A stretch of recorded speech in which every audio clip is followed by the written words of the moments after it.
Welcome to 40 Fit Radio, where we bring you science-based, common sense information regarding fitness, health, and lifestyle for the 40-plus community. I'm your host, Darren Deaton, Doctor of Physical Therapy with 28 years clinical practice experience, starting strength coach, and certified CrossFit trainer.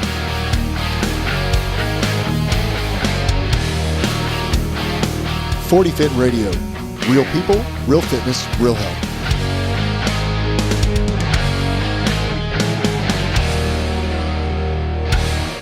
Hey, welcome back to the 40 Fit podcast. This is your host, Trent Jones, as usual, and of course, the Dr.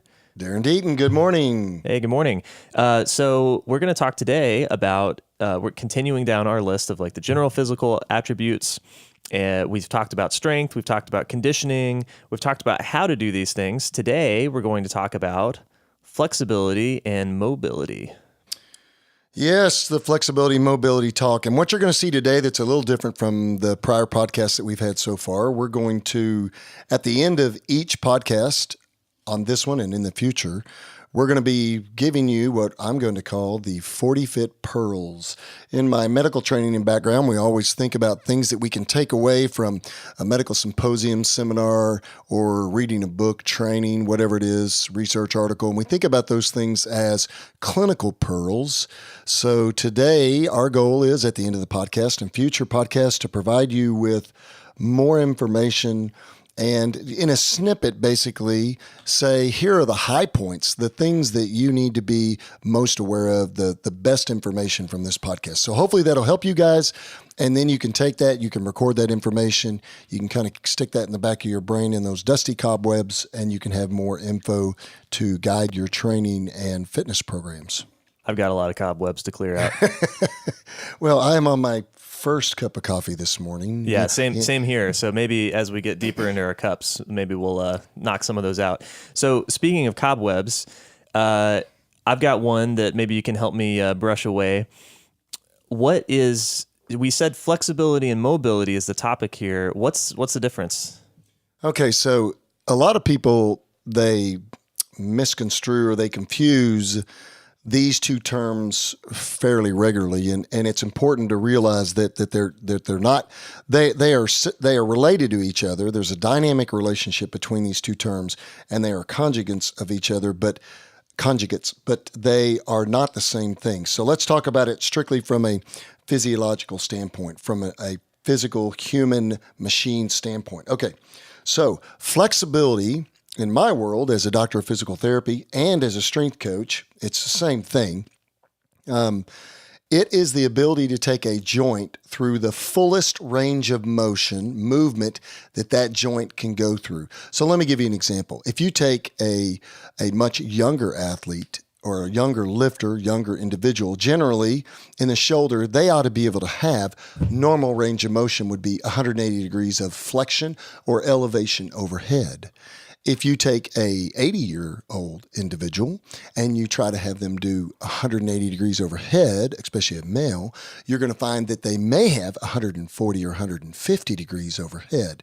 So the range of motion normal has declined over time. Now, normal joint range of motion would be the flexibility of the joint. So 180 degrees would be that normal range of motion. So that would be the flexibility of the joint. The mobility of joint or joints is your ability as a human machine or as a human to take your flexibility and all the other variables that we're going to quickly talk about this morning and be able to move through certain movement patterns. And most of those movement patterns are compound movement patterns like the squat, the hip hinge, the press, many other motions, walking in and of itself. Okay. Sure. But so that's what the difference is. So flexibility is, if we want to define it strictly from a definition, it's the amount of excursion or range of motion of a joint, whether active or passive, in that joint. Mobility is the amount, what I call the amount of usable range of motion that can be performed that is reliant on the flexibility, but also several other factors. Those several other factors are strength, okay? That's one factor. Learning your neurological learning processes, which we're going to talk about a little bit more in this episode. How well do you know the motion? Yeah. How well does your brain know the motion and can fire the right musculature to produce the movement pattern we want to do? Some people are what I call motor morons. They just have a hard time moving. Yeah. And some people move, they see the movement across the room and they just pick it up like that. Yeah. Motor morons are my favorite people to coach. Yeah. I told a trainee earlier this week. It was a gentleman who had driven down, actually, I think from Kansas City or somewhere up north, and he's going to the Final Four this week. So, I told him, I said, I can usually tell how long, I do a startup session with barbell trainees when they come in, and we teach them the big four, the squat, the press, the deadlift, and the bench press. And so I tell them, I can tell if this is going to be a 2-hour session or a 10-hour session based on putting them into the squat first. Because some people just move well and some people don't. And so, and some of that is predicated on many different factors. It's not just flexibility and mobility. We've talked a little bit about strength and other things before. So, but one of the challenges I think we have today is, and you got to remember my background being from the fitness world and being a CrossFit coach and being a barbell coach with Starting Strength and USAW, sports performance coach, and all these other fitness venues or sporting venues and environments, is that now I think where we've kind of gotten a little off track is that mobility is almost worshipped in some of those communities. I mean, and it's gotten to where now we have, whole programs for nothing but mobility alone. And I get it, but at the same time, I think that too much of anything can be a problem. And so, yeah, that's I know in the weightlifting world, you see on the internet often. On the interwebs, you see a idolization of the Astergrass squat, for instance. Yeah. Which we typically see Olympic weightlifters because they do catch their cleans in a deep front squat position. Often you'll see them train the front and the back squats to a very, very long, low range of motion where their butts, their hamstrings are on their shank, on their back of their calves, and their butts all the way to the ground.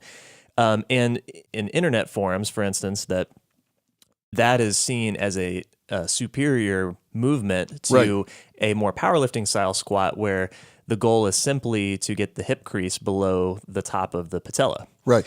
Yeah. And I think that squat, those two squat variants, or those two squat techniques, an ass to the grass type Olympic lifting squat, more upright chest position, that's specific to that sport.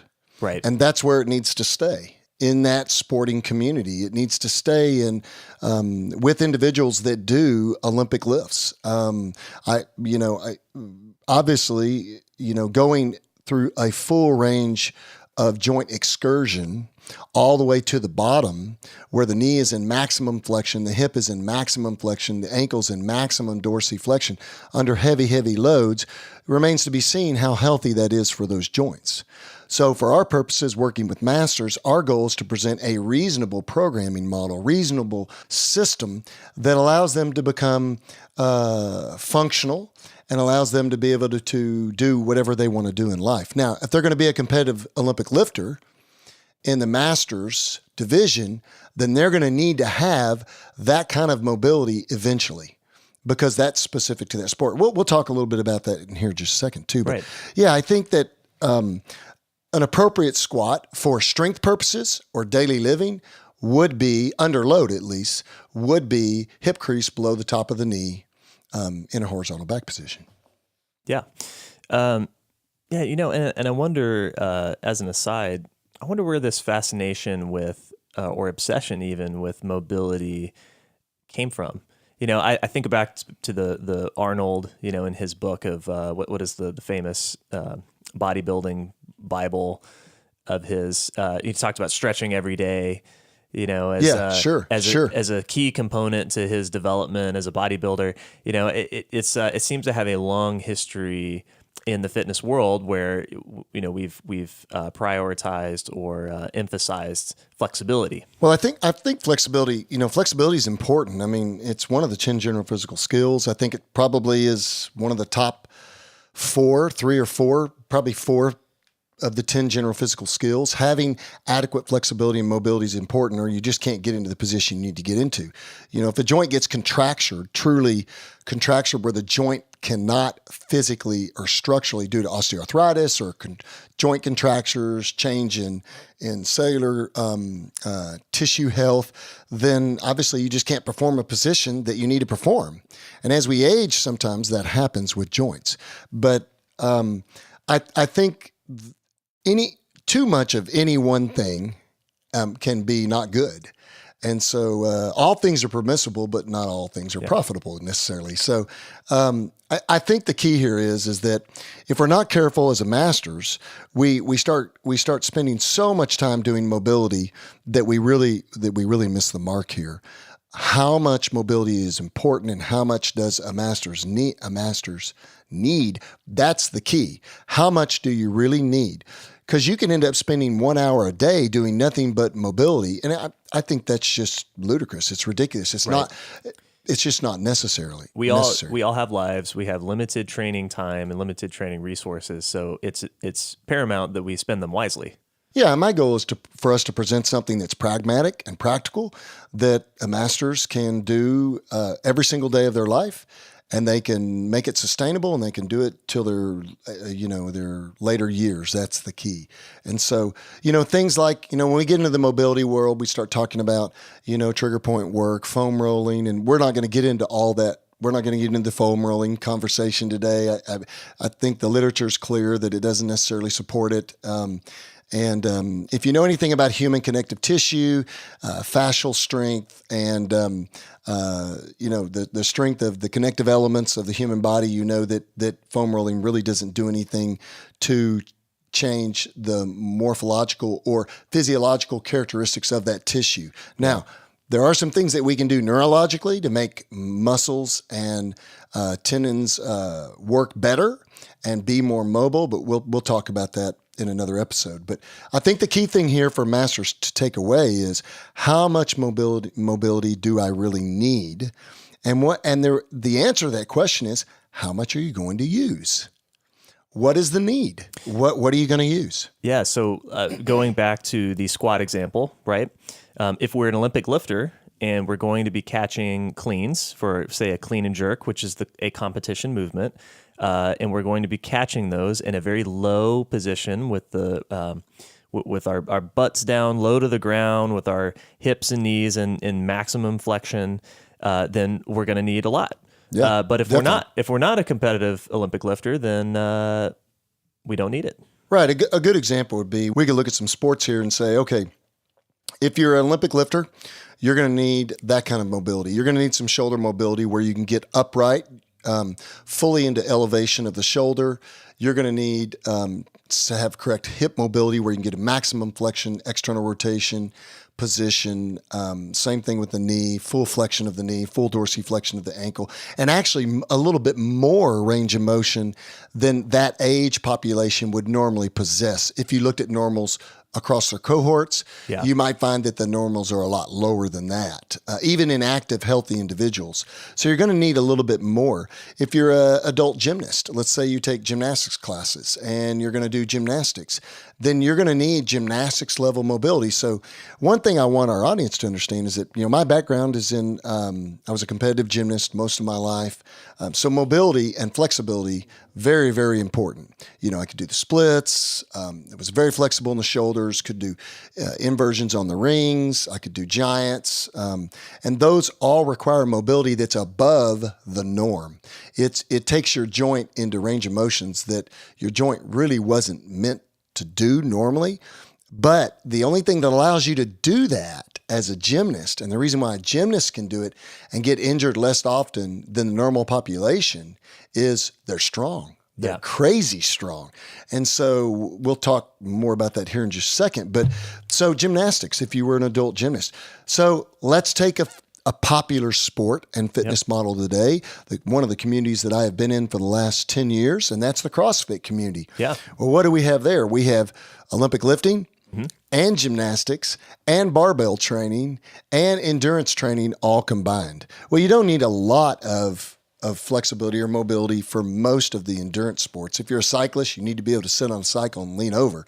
If you're a runner, now we know that more flexible runners are actually less capable. Yeah. So, runners who are tighter in the lower extremities are actually faster. Yeah, we think about the old more capable. Was it Michael Johnson example where I think they had him, one off season they had him doing a bunch of stretching and mobility work, and he comes back and he runs half a second slower. Right, exactly. So the tightness helped him be explosive.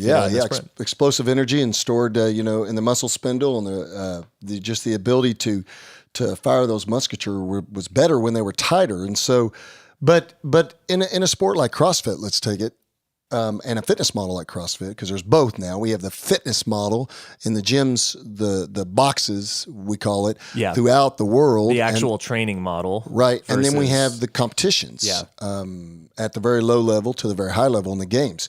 So in that fitness model in sport, you've got all these different components. You've got gymnastics, adult gymnastics. You've got Olympic lifting, like we talked about. And so how much range of motion is needed is going to be predicated by, and flexibility and mobility is going to be predicated by, what is the need in the gym? And that's another conversation as to what is healthy for masters. Should a 55, 60-year-old masters level individual be doing squat snatches? I don't know. I mean, a lot of people would say, well, if they can, why shouldn't they? And then I would say to them, what are you going to use that for in real life? Yeah. What a lot of people don't understand about human joints and about the human as a machine is that it has a cycle time, a life cycle. It has an available life's use. And you only get so many reps. I know that sounds kind of limiting, but I think it's important to recognize that a lot of the tissues that are in the human body today, we don't have replacements for yet. We have knee replacements and shoulder replacements and hip replacements, but who wants to have that done? But I think it's important that we're smart about how we use our bodies as we age, and that we look for the greatest return on investment with the minimum effective dosage, basically. So. Yeah, I think that's an important distinction, and I think we will be coming back to this topic many times over the course of these episodes, because anytime you're making a distinction between general physical activity for health or just for fun versus competition, as competitors, we make a very specific decision that we're going to potentially sacrifice some of our health, whether it's joint health or, cardiovascular health or whatever it is, to meet the demands of the sport. And that's a conscious decision that we decide, hey, we love to compete. This is something we're going to do. And as a result, to be competitive, sometimes we have to push ourselves beyond what would be generally healthy. Absolutely. And I tell masters and younger athletes that I program for, sometimes I'll tell them, if you're going to do this sport endeavor or that sport endeavor, remember that the continuum begins to shift from what we consider sickness on the far left hand side of the continuum or the pendulum, and then in the middle we have wellness, and somewhere to the right we have fitness. And I think sometimes what a lot of people don't realize is that you can be crazy fit and not really that healthy. And for masters, if you're going to be into a specific sport that you've chosen, you might decide to do that for a while. But you need to recognize, what I want people to know basically is this, is that if you're going to do that, here are some of the risks that are involved, and just be smart about those risks, because at the end of the day, you want to be able to enjoy time with your grandkids, go out and do recreational activities that you enjoy to do. Yeah. So we're both competitors. You've been involved in a lot of different sports in your life. I've been involved in several sports. I've played football, and we love to compete. It's an important part of life, and certainly not discouraging that. But we do want to be smart and logical about the training decisions we make when it comes to preparing our bodies for competition. And then when we realize that life after competition, at some point, we want to maximize our quality of life there. Absolutely. And I think it's a balance. It's all about balance, and there are periods in our lives where we get after it. And I like know when to hold them, know when to fold them. So yeah. All right. Exactly. So let's talk about what creates loss of mobility and flexibility. And the jury's still out on this in regards to the research, but I think it's important to just get a general 30,000 foot view of what really creates loss or gain in these two conjugates, these two physical variables. And so the first thing we talk about is that there are really three things that influence human motion of joints and human range of motion of joints. And that is, number one is neurological, just learning the activity, your body feeling comfortable psychologically and neuropsychologically, feeling comfortable in the bottom of a squat, for example, especially under load. Yeah. It takes a while for your body to develop what we call the neural engrams, the patterns of movement that are associated with it, even though it's a highly functional movement, the squat is. But if you haven't squatted in a while, and especially if you haven't added a load onto your body that's going to shift your center of mass around, and you have to learn how to balance, then your body's got to learn that first. The good thing is that happens in about the first 2 to 4 weeks of any trainee's life cycle. Yeah. They learn how to squat again, or they learn how to do whatever movement they're doing. It could be a kip on a pull-up bar, if they're a CrossFitter and they're doing something like that. They've got to learn how to fire the right musculature at the right time to get that motion and move their body in space and time. So neurological is the first thing. The second thing would be having enough strength, or I call it stability or lack of stability within the joint. The body senses when there's not enough strength around a joint, and the body also senses when there's when there's too much weakness around a joint. And so the body just won't let you go into that position because it senses that, hey, if I get in that position, I'm vulnerable there. Yeah. I'm vulnerable from a safety standpoint and from a health standpoint. So the second thing is some people can't get into the ranges they need to get into just because they're not strong enough. Sure, Plain yeah. and simple. I think we've seen a lot of trainees teaching the squat in particular because the style of squat that we like to teach for general strength training purposes is the low bar position, which requires a more horizontal back angle, which, for one thing, as you mentioned, as you alluded to before, it's psychologically, it's kind of terrifying the first time you do it. You're bent way over. But there's also quite a few trainees who lack that end range of motion strength to really sit back into that squat, and so we've got to build that by maybe breaking that squat down into its constituent movements, Sure. and then put the whole thing together. Yeah, I find one of two things happens, especially when it comes to strength training with our trainees, and this is pretty consistent across the board. With an older trainee that feels uncomfortable in the bottom, they will always short their reps, because they just feel uncomfortable getting to that point. And as the loads increase as a coach, if I don't address that early on, it only gets worse over time. And the loads and the squat gets slower. The tempo of the squat gets slower. They don't trust. There's a lack of confidence in their mind as to what am I going to do when I get down to the bottom. Right. The second thing I find is that the converse of that, opposite of that, would be they go too far. They go through the bottom and try to bounce out of the bottom. And I find that most often with younger trainees more than I do with older trainees. Certainly. But I see it in some older trainees too. But they try to bounce out of the bottom and just use whatever available range of motion and inertia and momentum to get out of the bottom without creating the bottom in what you and I know as the bounce. It's not a bounce off the end range of the physiological joint motion. Yeah. It's a true change in direction that you say in your mind, up, boing, I'm coming up, Yeah. And it's something that you have to make the decision on once you get hip crease below the top of the knee. So I find that, neurological learning first, the lack of strength, the lack of comfort in whatever the motion is. It could be It could be a squat. It could be a deadlift. I mean, it could be anything, any motion. And some, people have to learn. They have to get strong. And then the last thing would be that the joint itself or the surrounding tissue, it just can't get there anymore. There's been a structural change in the joint through some other process that won't allow you to get there. So that leads us to really discussing these two things, and that is normally range of motion in a joint or mobility is limited due to what I call environmental factors and physiological factors. The environmental factors would be things like disuse or a sedentary lifestyle. Someone who sits in a desk all day long may have a lack of lumbar extension ability because they're in a flexed position throughout the day. Their hip flexors are tight, that kind of scenario. Number two would be another environmental factor would be, poor diet. They've got inflammatory agents in their body. They have a poor diet. They eat a lot of processed sugars and junk, which we'll talk about in Nutrition 101. And that causes some problems.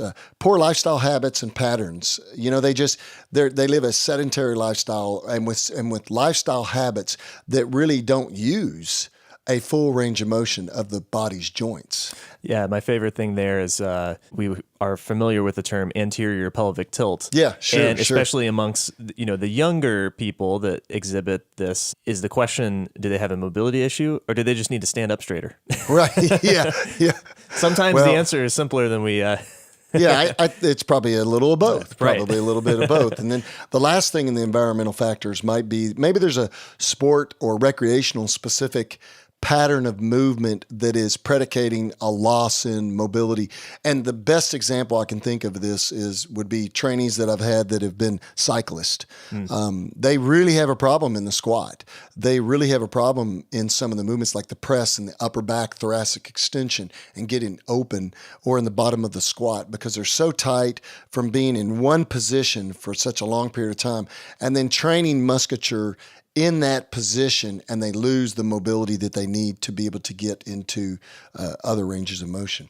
Then we go into physiological factors. Those would be things that are, some of these things are controllable, some of them aren't, but genetics is one. You can't control that. I find that there's just certain populations that are more flexible than others. Yeah. Females are generally more flexible than males, and there's a physiological reason for that. It's a elastin ratio to collagen. We'll talk about that. And then also some cultures throughout the world generally seem to have more flexibility than other cultures. Right. So genetics, the way you're wired, the way your brain controls muscle tone, normal muscle tone, and spindle reflex tone at the muscle spindle. Each individual's wired. I mean, we're all wired fairly similar, right, but there's some derivation from the norm. Some people are really high tone, and some people are really low tone, and some people are right in the middle. And so the muscle tone that your brain sets through efferent and afferent inputs, the inputs back and forth. And the best example would be this: if you take like a stroke patient or someone that's had a spinal cord injury, they either have a flaccid tone where it's almost like dead, or they have a spastic tone where it's over high tone, where there's spasticity. That's because there's a lack of efferent and afferent input from the brain, telling the body's muscles what level, and also all the proprioceptors and mechanoreceptors in the joints. And we could go way down into the rabbit hole in the weeds on this one. But, basically your brain sets the tone. I mean, your brain sets the tone. And so training, though, affects the tone and can allow your brain to learn better to be able to set a more appropriate tone for activities. Yeah, I believe that's what we would call epigenetics, right? The expression of, we're given a set of genes that we can't really change, but the habits that we build, the training that we do, can allow for different expression of those genes. So it does make a difference. Yeah, and when you think about genetics, you've got this set of tone, and then you've also got structural genetics. How is your skeleton put together? Some people are more kyphotic in the thoracic spine. Some people, Scott Hambrick with Barbell Logic, a friend of yours and mine, and sure, his upper back, he's got some thoracic kyphosis. So getting in the press and getting overhead is more difficult. Getting in that thoracic extension in the squats just more difficult. It's just his genetics. It's the way his body's put together. Yeah, I think about my wife, who is a yoga instructor, and generally very flexible, mobile person, but the AC joints of her shoulders are set so far forward in the joints. Correction there. I actually meant to say glenohumeral joint, but hopefully you get the picture. Her shoulders are set really far forward that she doesn't have that 180 degree range of motion overhead that you described earlier. Sure. And so, for instance, she has a lot of trouble doing handstands, and that's just simply a bony structure issue. Yeah, and sometimes that's also can be it can be either contractile or inert. Contractile means it's the muscular tendinous element. Inert means it could be connective tissue like ligaments and more structural tissues that are not contractile. And so sometimes it can just be muscular tightness. We get them loose, we get them less tight, and they can get in the position they need to get in.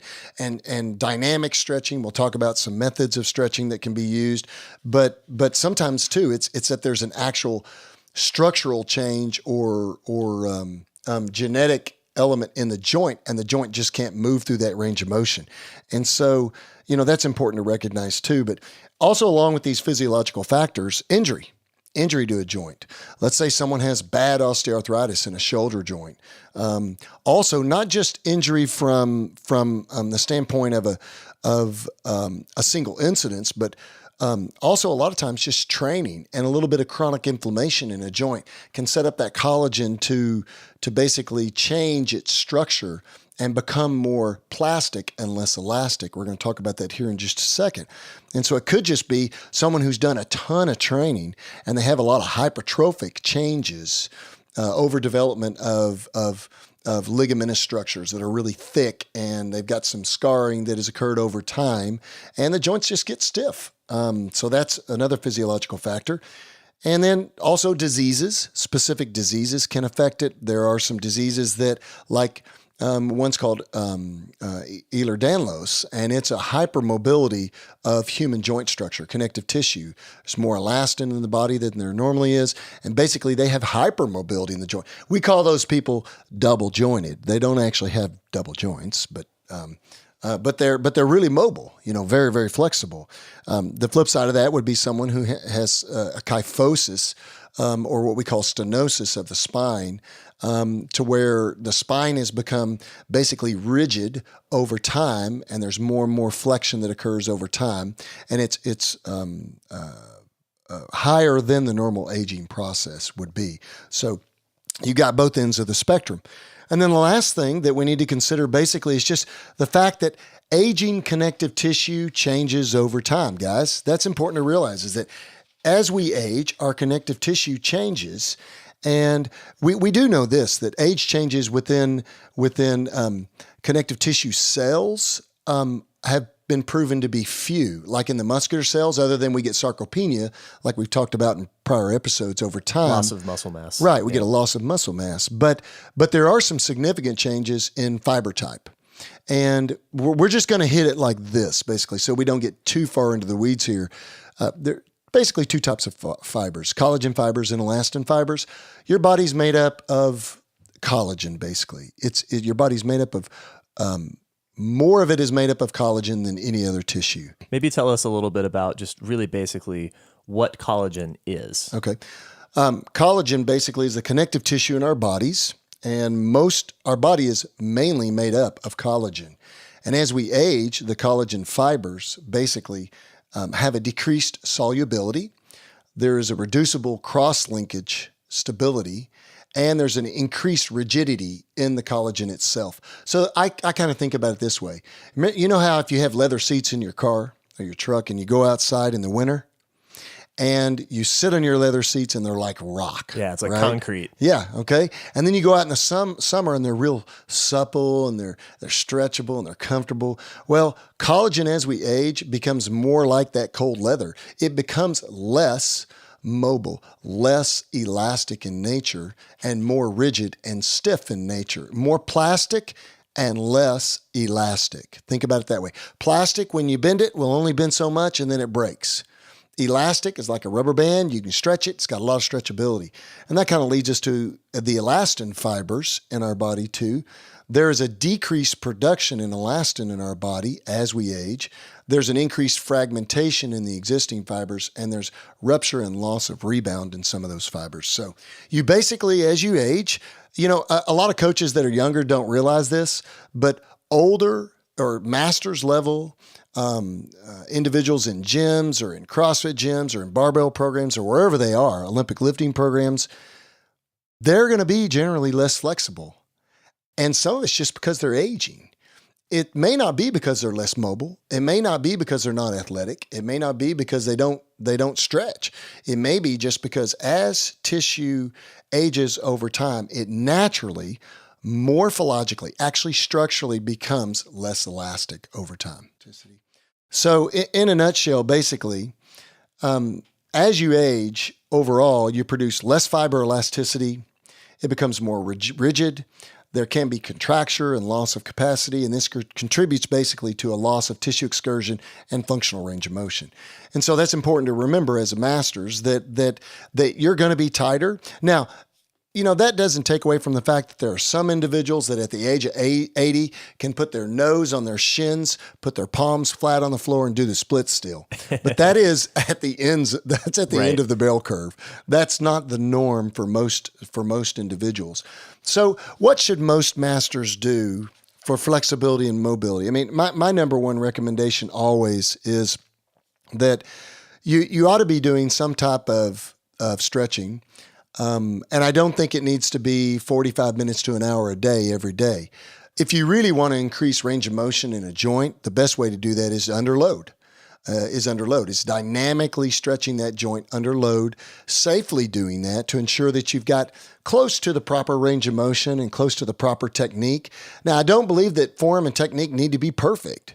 As long as we're not injuring the joint, as long as we're not doing something to hurt the articular surfaces or to cause injury, then sometimes the form is less than optimum along the way. But that's where the coach controls the load to ensure that injury doesn't occur. That's where the coaching eye is critical. As we discussed in the How to Train with Barbells episode, we talked about the importance of finding a coach, and specifically a coach with master's experience, because they will have experience dealing and working around mobility issues. If you simply can't get your shoulders back in the position to do a low bar squat, they'll be able to work with you and find a bar position that works and coach you efficiently with that movement. For example. Right. And I think, a lot of people use movement screens and I've been through, I'm certified with one particular movement screen model testing technique and have used it in the clinic over the years. And now what I go to is strictly, I basically have them, I see if they can press a piece of PVC overhead and what position they can get into. I have them squat, do a functional squat, and I have them put a piece of PVC or even a bar if they're strong enough on their back and have them squat. I have them try to bend over and touch their toes, and then I have them try to arch backward. Those are really the primary movements that I look at, very simply. Now, there's a rotational movement that I look at too, but it's not quite as important. But rotation of joints that's important too. And a lot of times in barbell training, we're really only focusing on one particular plane of motion. And so sometimes I'll also assess rotational range of motion in the spine to see what the lumbar, thoracic, and cervical rotational range of motion looks like. But other than that, those motions right there, those screening movements tell me immediately what we need to work on. And then I might give the masters, some accessory stretches to do. And many times it's under load, like hangs, or it's barbell stretch rack positions where they go into the low bar position. They just stay there and stretch. And I might have them do that more often than they're squatting throughout the week. I might have them do it every day because I want them to work getting that bar down the back. And we're going to do that slowly. Is it uncomfortable? Yes, it's uncomfortable. But working on getting them to contract the back musculature, arch the thoracic extension, getting in that position. I also might have them do squat stretches where they stay in the bottom of the squat in the position that we use when we teach the squat, where the elbows, the hands are in the praying position, the elbows are pushing the knees out. We're just working on getting in that position and getting some creep on those tissues. There are some general rules to follow when you stretch. Number one thing is, you don't need to do stretching for 45 minutes a day. My recommendation is pick a handful of exercises that you work with your coach, a handful of stretches, 1 or 2 per joint area that is deficient. If it's not deficient, you don't need to stretch. Do a dynamic warm-up before your training session. Dynamic warm-up meaning, here's a point we need to talk about. Yeah. Should you be dynamically stretching or statically stretching before you work out, especially strength training?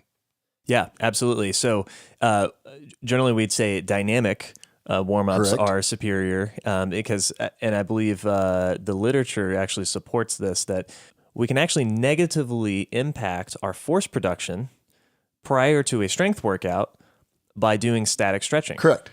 Yeah. Yeah. I mean, the key there is I look at it this way: the role of flexibility, mobility work prior to a workout, there is no role of flexibility, mobility work.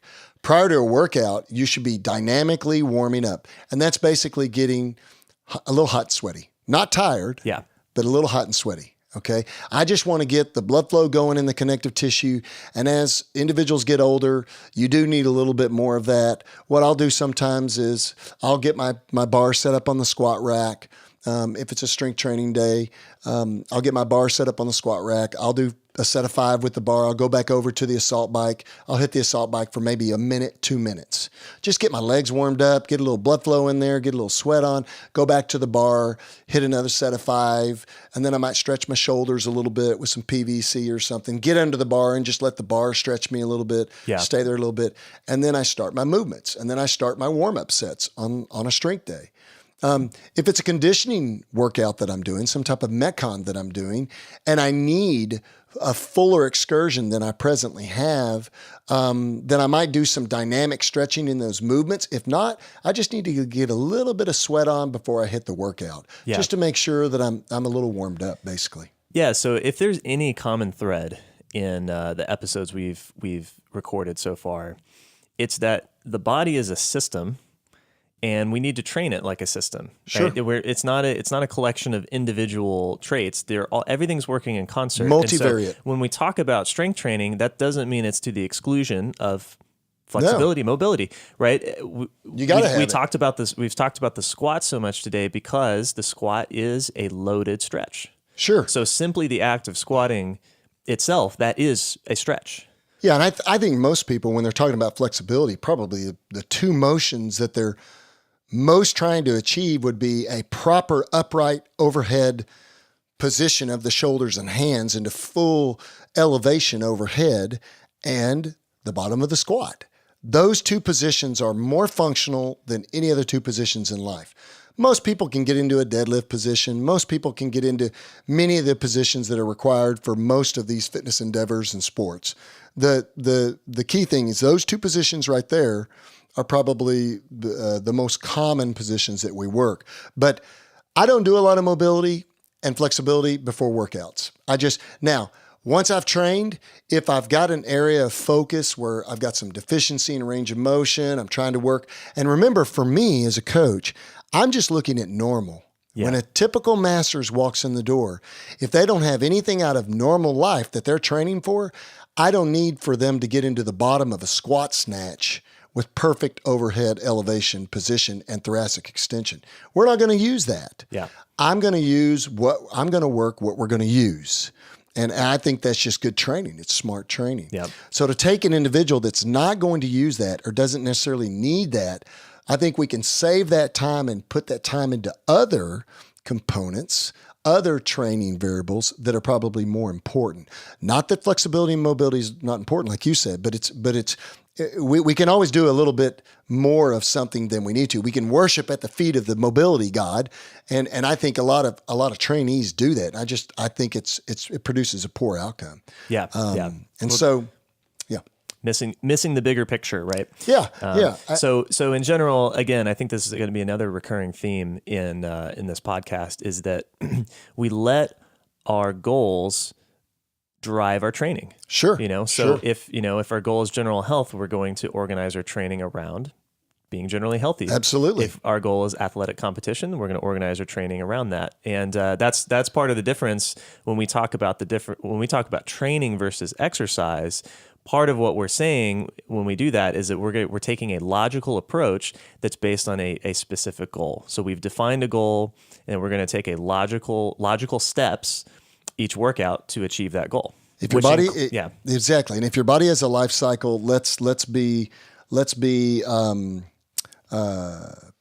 careful. Not careful is not the word, but if your body has a life cycle, let's ensure that we're using the right amount of time and the right amount of resources to produce the correct outcomes. If we're not producing specific outcomes, then we're basically just getting hot, sweaty, and tired, and we want to try to avoid that if we can. That's better than doing nothing, but I think we're smart enough to know that we have enough data and enough resource out there now where we can do better than that, and that's the key. So in a nutshell, for flexibility and mobility, let's go over the 40 Fit Pearls. Yeah, I'm feeling limber already. Yeah. Oh yeah, man, I feel so stretched good out right now. But okay, so the first one is flexibility and mobility are not the same thing. You may be flexible, but you lack the strength to support it, and vice versa. And so flexibility is the range of motion, normal range of motion that a joint should go through. How much flexibility you have is how much joint range of motion you have. That can be predicated by not only the joint itself and the surrounding inert tissues, but also contractile elements like muscle, fascia, and tendon, and also whether or not you know the motion. You've learned the compound motion in that joint. Mobility is the functional use of your flexibility. So mobility represents the amount of flexibility that you can use based on those things that we talked about, your strength, your weaknesses, your learning of the movement. Number 2, mobility should be a part of a program to support function. It should be outcomes driven, like Trent was saying earlier. If you don't need the mobility for a specific purpose in your life and you're not going to use it, why gain it? Too much mobility is bad, and too little is bad. Tissue fibers become less elastic and mobile and more plastic over time as you age. So just recognize that if you're working with a coach, or just give yourself a break too as a master's, that you're naturally going to be a little less flexible than a 20-year-old in most fitness classes or in most gyms. Using loaded stretching when able through strengthening and bodyweight movements is more effective for gaining flexibility and mobility. And we don't need to do flexibility and mobility before we work out. We need to dynamically stretch or warm up.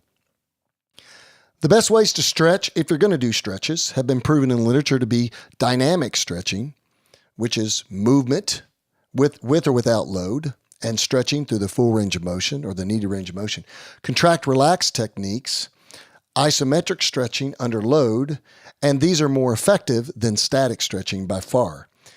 And generally speaking, about 30 seconds to 1 minute in the literature is what's been shown to be effective. Anything over that is just not needed. Here's the key: develop a simple routine of daily stretches, taking all joints through their full range of motion for maintenance, and I think you'll just do fine as a master's. Also, last but not least, try things like yoga, Tai Chi, etc. to promote mobility. Don't forget that sometimes it's fun to start new things, try new sports, new fitness endeavors and recreations, but whatever you do, don't ever neglect your strength and don't ever neglect your health. And last but not least, strength trumps over mobility.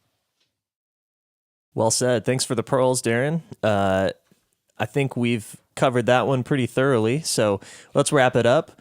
As always, go to 40fit.com to check out all the great content that we've got up there. We have some videos coming up pretty soon of some 40fit workouts that have happened recently.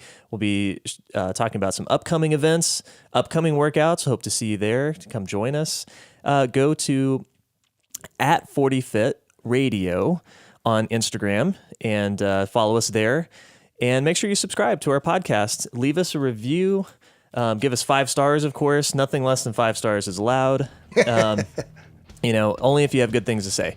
Just kidding. No, tell us what you think on iTunes. Leave us a review. It helps us get this message out to more people and helps us grow our audience and get more people in the community, get more people involved. And finally, also, we have a Facebook page, 40 Fit Masters Community. So check that out. Again, we'll have community workouts posted on there. We'll have more information, good discussion threads. If you have any questions about anything we're talking about in these episodes and you want to have further discussion, hit us up there. Give us some questions. We'll see you next time.